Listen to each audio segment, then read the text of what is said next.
बिस्मिल्लाहिर्रहमानिर्रहीम अस्सलामु अलैकुम। पाकिस्तान असिस्टिव टेक्नोलॉजी फाउंडेशन के यूट्यूब चैनल पर आपको खुशामदीद कहते हैं। आप लोगों की बेहद फरमाइश और डिमांड के बाद एक नई सीरीज़ स्टार्ट करने जा रहे हैं जो कि है ऑफिस 365 के बारे में। इसमें हम ऑफिस 365 की डिफरेंट एप्लीकेशंस जिनमें वर्ड, एक्सेल, पावर पॉइंट वगैरह शामिल हैं को सीखेंगे।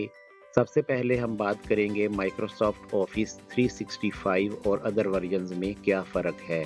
माइक्रोसॉफ्ट ऑफिस के अदर वर्जन्स जिनमें 2007 से लेकर 2021 तक शामिल हैं, ये तमाम स्टैंड अलोन पैकेज होते हैं, यानी इन्हें हम अगर परचेज़ करें तो एक सिंगल लाइसेंस के साथ परचेज़ करना होता है जो कि एक मशीन के लिए होता है और इसे हम नए वर्जन के साथ अपग्रेड नहीं कर सकते। यानी वन टाइम परचेज़ करने के बाद जब हम इसे इंस्टॉल करेंगे तो इसकी कोई भी मेजर अपडेट हमें नहीं मिलेगी।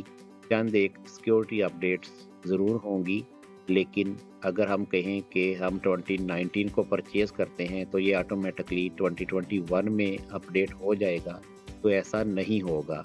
जबकि ऑफिस 365 एक सब्सक्रिप्शन वर्जन है, हम इसके प्लान्स को सब्सक्राइब कर सकते हैं मंथली या एनुअली पेमेंट के हिसाब से। ये all the time up to date रहता है। जैसे ही न्यू अपडेट आती है ऑटोमेटिकली ये अपडेट हो जाता है। जिस तरह विंडोज़ ऑटोमेटिकली अपडेट होती रहती है, इस तरह हम बिल्कुल लेटेस्ट फीचर्स को यूज़ कर सकते हैं। इस वीडियो में इतना ही। मिलते हैं नेक्स्ट वीडियो में ऑफिस 365 की इंस्टॉलेशन के साथ। तब तक के लिए इजाज़त दीजिए। अल्लाह हाफिज़।